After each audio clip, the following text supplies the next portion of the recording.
Boa noite, Flávia. Boa noite a todos e todas, né? É uma noite muito relevante essa, né, de encerramento e premiação. Então, sem mais delongas, vamos iniciar, né, dialogando um tema muito importante que é sobre a consciência negra. Então, a minha fala vai ser dividida, né, em algumas etapas, né? A importância, reflexão e práticas na educação. Pode passar, por gentileza? Antes de falar sobre o Dia da Consciência Negra, é muito relevante que a gente tenha em conta, né, que refletir sobre a consciência negra propõe tecer práticas contra o racismo, né? E o que é o racismo? O que seria o racismo? Racismo, né, era derivado para estar caracterizando plantas, né? E aí com o processo foi passado para caracterizar raças humanas, né? Se dividindo em raças superiores, que seria a branca, né? E inferiores, que seria a negra. Partindo desse conceito de racismo, né, onde no contexto ele vai primeiramente para o âmbito histórico, né, para justificar o processo de escravização. Depois, no Brasil, a gente tem um largo período, né, da pseudociência, que foi destinada à eugenia, que veio falar que o corpo negro era um corpo inferior ao corpo branco, principalmente no campo intelectual, né? E dentro das narrativas da educação, a gente teve muito esse processo dentro do contexto da Constituição de 1934. Então, nesse contexto, Munanga e também a professora Nilma Lino Gomes, eles vão subdividindo o racismo em algumas categorias, né? E essas categorias vão atingindo, né, a escola, a instituição chamada escola. Primeiro, o racismo institucional, né, onde a Nilma e o Munanga vão falar que várias instituições no cargo de gestão não têm o corpo negro na representatividade. Depois, o racismo recreativo, né, onde brincadeiras e pseudo-piadas vão menosprezar o corpo negro.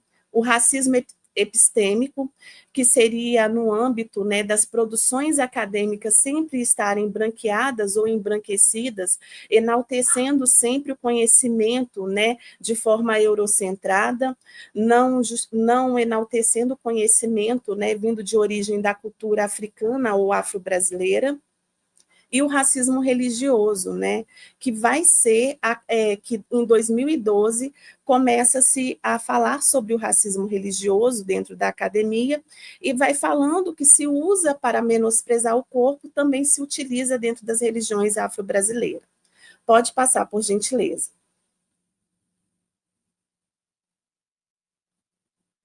Com isso, quando a gente conceitua o racismo, é importante essa conceituação para justificar, né, a narrativa de debater a importância da consciência negra, né? Munanga, ele vai falando que a importância de se ter uma consciência, dialogar sobre a consciência negra ou ter um letramento racial, vai no encontro principalmente que numa sociedade que é racista, né, pelo histórico, pelo científico, pelo cultural, onde a gente tem essas narrativas racistas, a escola, enquanto instituição social, ela acaba alargando também estruturas e funcionamentos que vão direcionando, né, as práticas racistas. E esse combate só é possível a partir do momento que se tenha consciência de toda a trajetória que esse corpo negro, né, fez na sociedade, tanto no âmbito econômico, estrutural, intelectual, né, entre outros processos. Então, a consciência negra é uma data, né, que foi fincada no dia 20 de novembro. Essa data enaltece, né, a morte de Zumbi dos Palmares, um dos grandes líderes, né, de um quilombo que aglomerou mais de 50 mil pessoas, né, na perspectiva de toda uma cosmovisão africana. E quando a gente fala de quilombo e quando a gente fala na figura de Zumbi, a gente não só está falando do quilombo como um espaço geográfico de fuga, mas a gente está falando de um território que salvaguardou todo o conhecimento ancestral, né? Todo esse conhecimento, toda essa filosofia. Logo, né, quando a gente fala, então, da perspectiva de quilombo, a gente também tem que pensar no quilombo como uma prática pedagógica. E essa data, né, escolhida no dia 20 de novembro, que enaltece, né, a morte de Zumbi, esse líder, a cosmovisão do quilombo, vai contrapor esse movimento que a gente teve durante anos no calendário escolar do dia 13 de maio, que é o processo da abolição, né, que anos e anos e anos comemorou-se a abolição.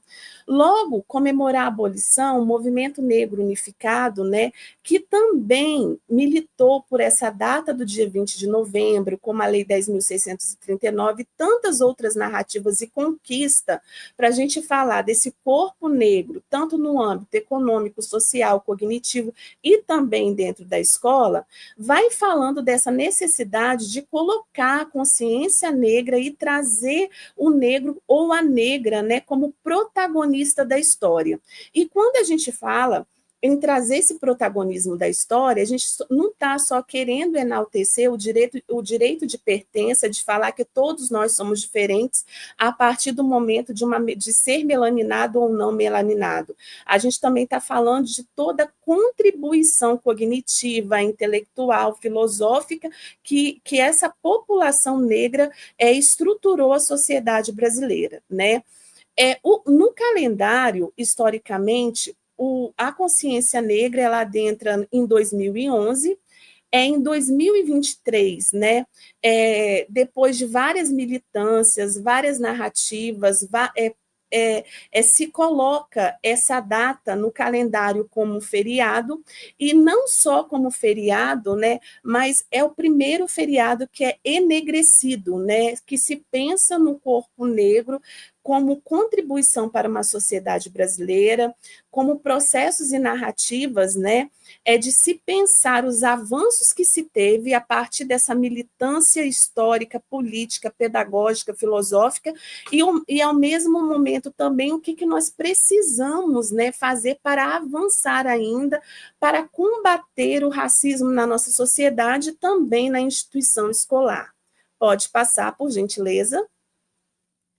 Com isso, né, ao mesmo tempo que a gente tem essa data que reflete sobre, né, a importância do protagonismo negro nos âmbitos, né, intelectuais, cultural, social, entre outras, a gente ainda tem que descrever dentro do âmbito educacional algumas reflexões que são necessárias, né?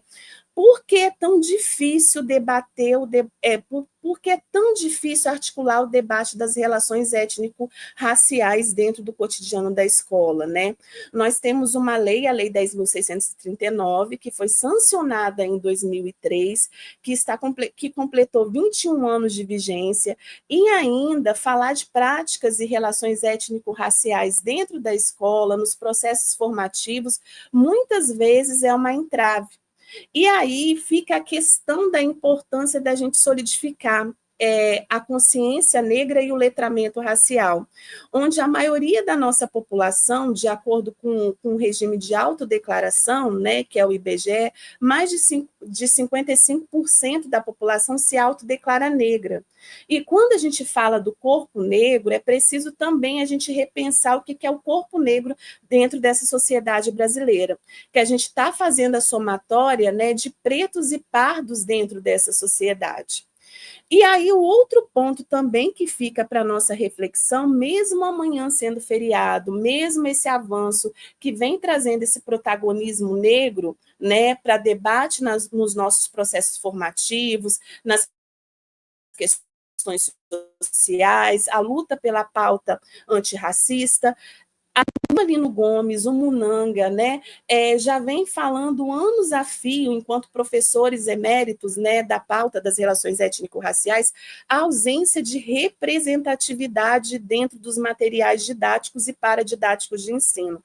Logo, com isso, né, a gente tem um avanço de debater a consciência negra, nós temos o avanço de trazer o debate, a necessidade do protagonismo negro, mas ainda nós temos algumas lacunas existentes, né, que nós precisamos suprir para estar promovendo uma educação antirracista.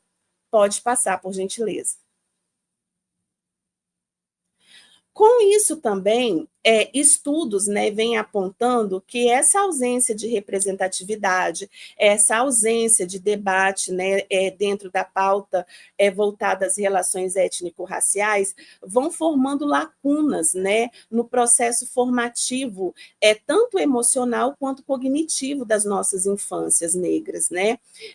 Por exemplo, uma criança que não tem dentro do processo educacional ou escolar imagens de representação dentro de um livro de literatura, dentro das salas de aula, nos livros didáticos, logo ela vai descobrir que ser negro não é uma questão positiva, uma vez que todas as imagens que são apresentadas, elas vão demonstrando uma sociedade totalmente brancocêntrica.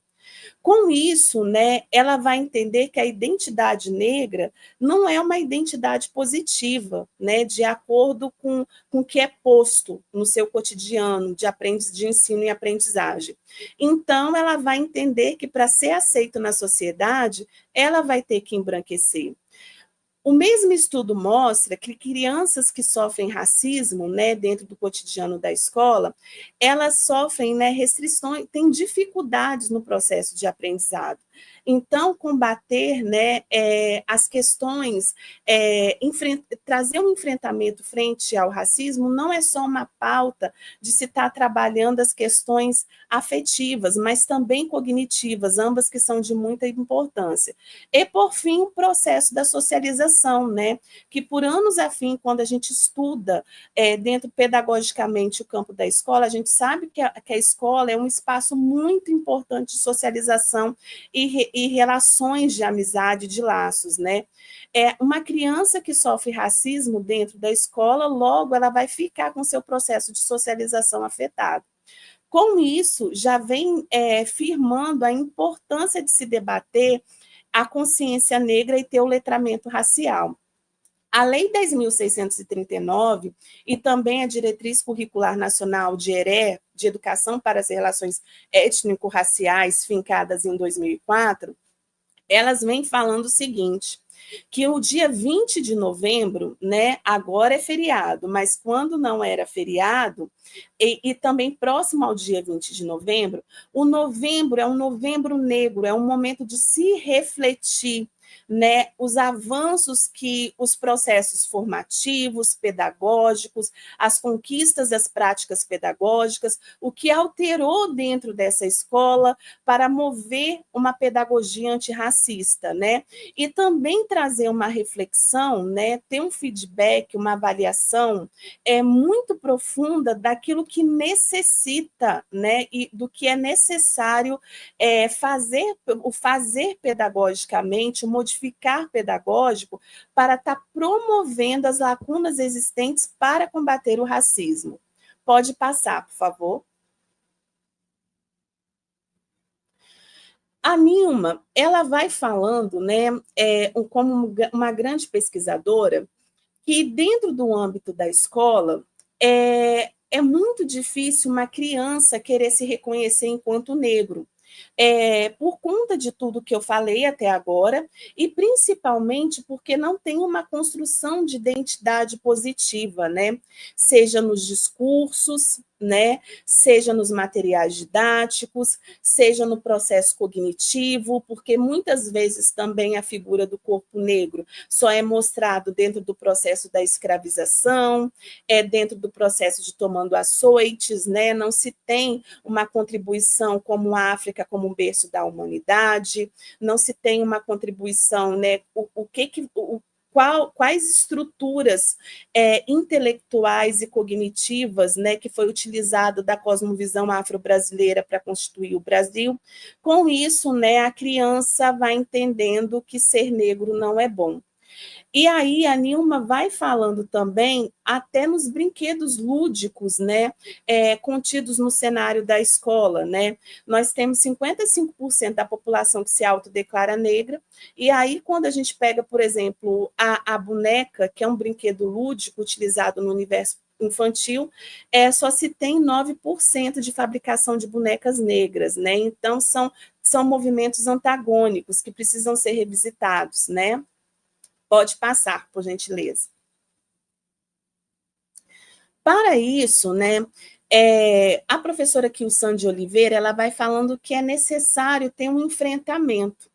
O que seria esse enfrentamento? Dialogar o que seria esse currículo colonial, né, posto, mesmo após a Lei 10.639, mesmo trazendo essa importância do Novembro Negro, o 20 de novembro, que busca enaltecer o protagonismo de homens e mulheres negras, né, para a contribuição da nossa sociedade. E a professora Kilsan de Oliveira vem falando, olha, para combater essa narrativa, né, colonial, o que é necessário fazer? É necessário a gente mudar, né, trazer, ter uma reflexão de novas possibilidades de práticas pedagógicas e curriculares. E aqui o Sandy Oliveira e a professora Sandra Ayodé vão dando pistas que isso é possível a partir de uma cosmovisão ancestral, em que alguns autores, né, vão nomeando de pedagogia da ancestralidade. Com isso, né, a pedagogia da ancestralidade, ela vai tensionar que tanto nos processos formativos de professores, como também nas práticas pedagógicas inseridas na escola, se tenha um novo olhar. E que olhar é esse, né? É um olhar que vá adentrando nos valores civilizatórios africanos, entendendo muitas vezes que como todo conhecimento que se teve no Brasil a respeito, né, do corpo negro muitas vezes foi silenciado, como, por exemplo, no Espírito Santo, que muitas vezes a gente não conhece os territórios afro-capixabas, nós não conhecemos, né, quem lutou pela liberdade aqui no Espírito Santo, né, qual a contribuição do povo banto no Espírito Santo, o povo nagô, por exemplo. Então, a professora Kilsan de Oliveira e a Sandra Ayodé vão falando nessa cosmovisão, que muitas vezes a gente tem que abarcar na oralidade, né? Que nem todo saber da cosmovisão africana vai estar no livro. Então, você tem que procurar o saber a partir da oralidade, da memória, da coletividade, né? Você vai traçar novos mapas possíveis, tecendo a filosofia Ubuntu, né? Os que passaram, o que estão e qual o legado que nós vamos deixar para aqueles que virão. Isso é filosofia Ubuntu, né?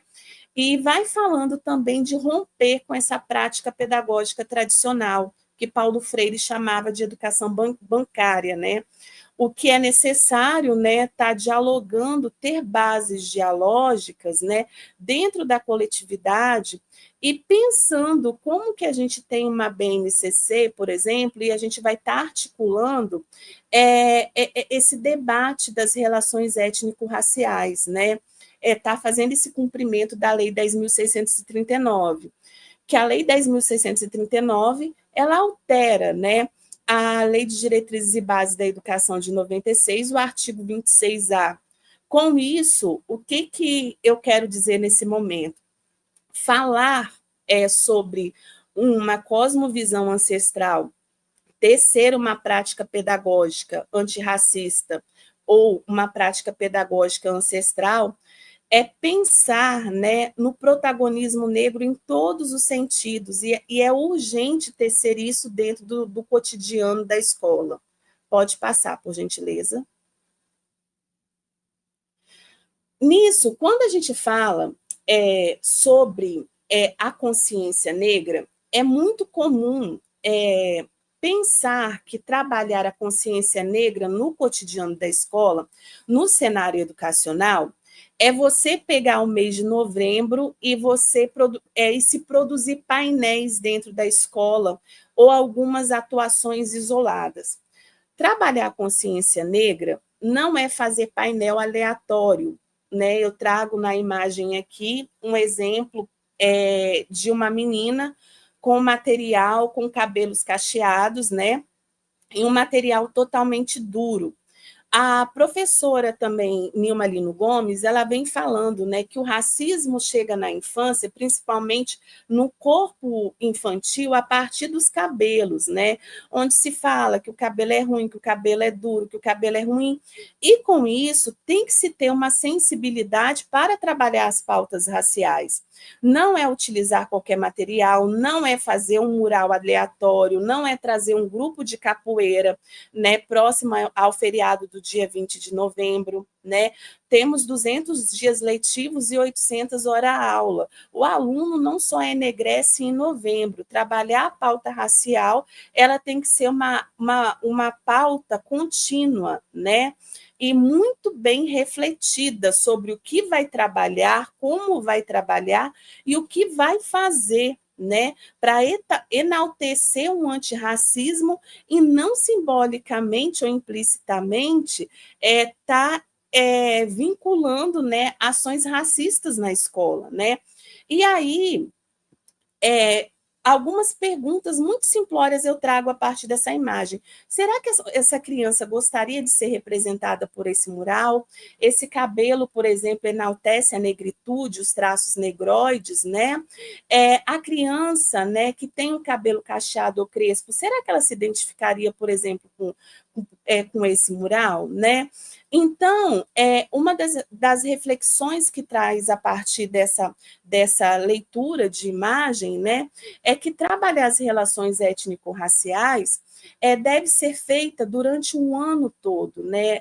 O letramento racial deve ser um processo contínuo. E logo, né, o Novembro Negro tem que ser um novembro de enaltecer as boas práticas contidas dentro da escola, né? E refletir os ganhos que se teve a partir de práticas pedagógicas que se combata o racismo. Outro ponto também, não é só o professor negro ou negra que deve trabalhar a pauta racial, né?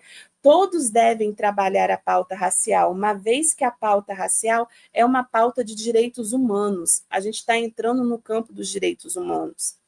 E também, quando a gente fala de pauta das relações étnico-raciais, não é só o aluno negro que tem que ter o letramento racial, são as nossas crianças e adolescentes e jovens negros, como também não negros, né?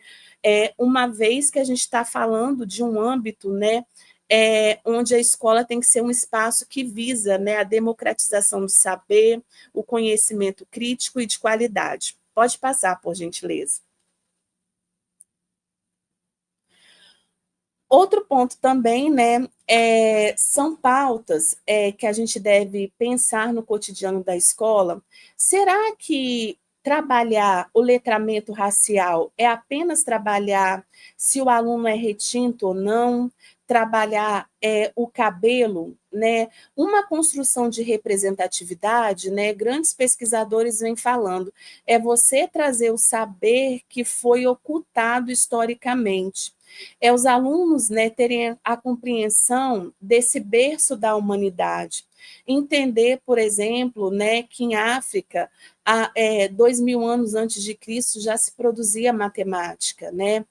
Quando a gente fala em filosofia, a África já bebia da filosofia, se bebia da filosofia em África. Né? No Brasil, né, o que a gente teve no processo de colonização, né, sobre a questão da agricultura, mineração e tantas outras narrativas, a gente também teve uma contribuição afro-brasileira. Então, quando a gente fala de representatividade, construção de identidade positiva, não é só trabalhar cabelo e cor de pele. Essas narrativas, elas são importantes, mas não só. Elas são um passo inicial, mas não deve só ficar articuladas nesses pontos, né? Existem todo um processo tanto inter e transdisciplinar para se trabalhar as relações étnico-raciais. Pode passar, por gentileza. Contudo, né, pensando nas práticas da educação, eu já articulei em momentos anteriores que estar falando de relações étnico-raciais é você combater uma pedagogia tradicional, uma pedagogia bancária. A professora Kilsan de Oliveira ela vem falando no afro-referenciamento. Então, a professora Kilsan, ela vai falando que o movimento antirracista, ou o movimento, né, que tece um letramento racial, é ter a compreensão que trabalhar com saberes e fazeres na cosmovisão africana não é entender que o aluno só aprende a partir do cérebro. O corpo do aluno é um corpo em movimento, né? É um corpo brincante, aprendente, é um corpo que escuta na oralidade, né?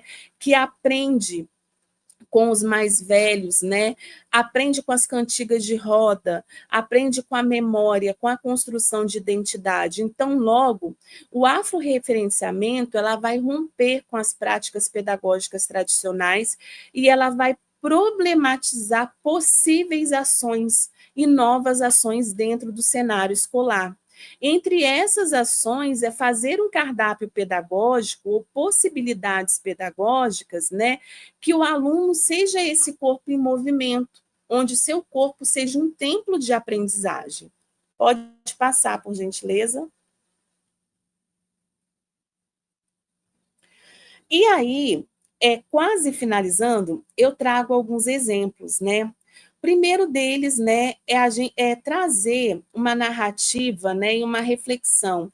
Primeiro, o professor fazer uma análise criteriosa, né, dos livros didáticos e paradidáticos que eles utilizam, e se é insuficiente para trabalhar as relações étnico-raciais, vamos pensar em movimentos possíveis, né? Quando a gente fala de séries iniciais e educação infantil, é importante a gente entender as diversas tonalidades de pele, né, que compõem esse corpo negro, que é a somatória de pretos e pardos, né?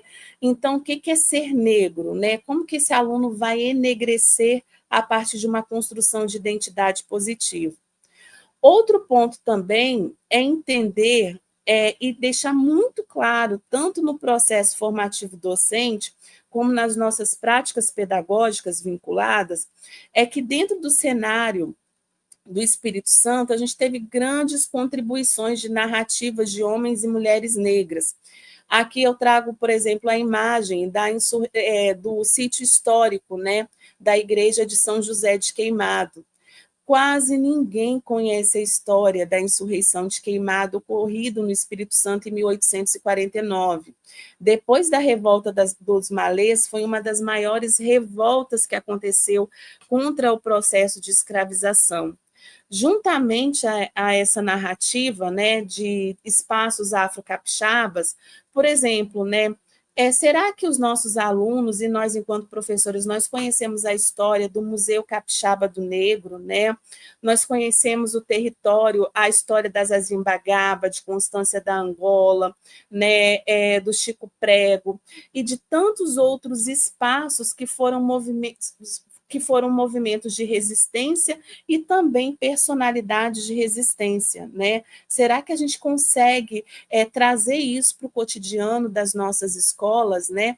E quando a gente fala isso, o Espírito Santo ele precisa revisitar isso urgentemente, os cenários afro-capixabas e também afro-capixaba e também, né, o protagonismo negro, né, afro-capixaba, né, porque há um silenciamento histórico, né, então há necessidade de revisitar isso e colocar isso nos conteúdos e no nosso currículo de ensino. Pode passar, por gentileza.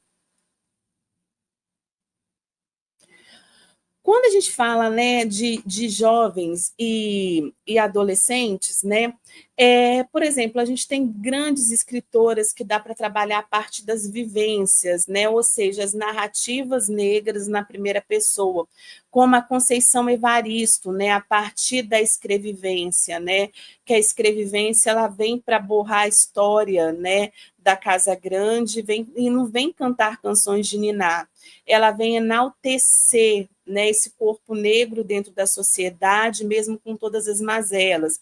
E a Maria Carolina de Jesus, né, que foi uma das pioneiras. Também dentro com a juventude dá para se trabalhar espaços, né, territórios, memórias, identidades e tantos outros processos, né? Pode passar, por gentileza.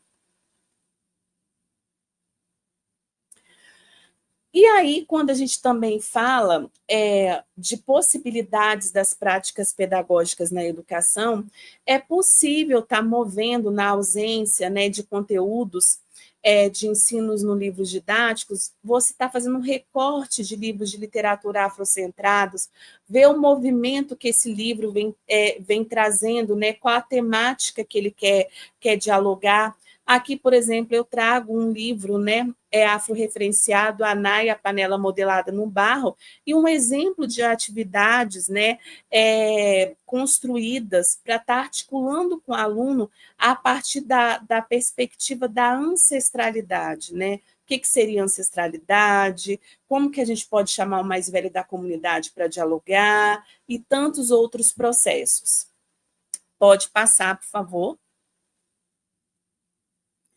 Outro ponto também, né, dentro do cenário afro-capixaba, é o congo, jongo, caxambu, né? Então, trazer esses elementos orais que resistiram à parte do tempo, né?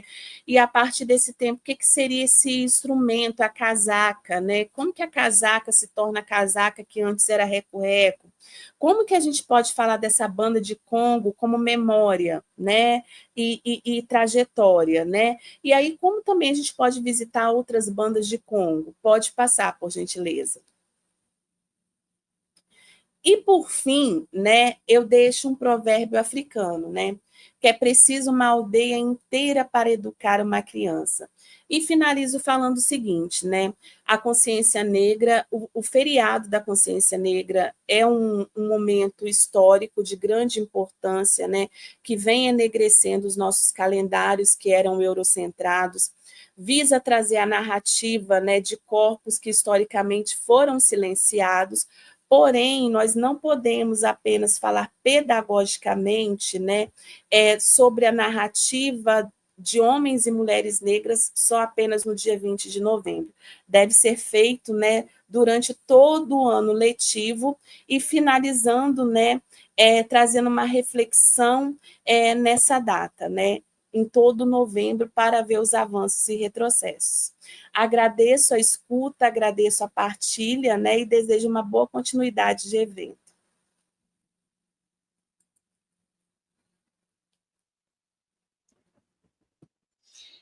Geisa, muitíssimo obrigada pela sua fala, uma fala muito leve e potente ao mesmo tempo. Você é extremamente maravilhosa, né?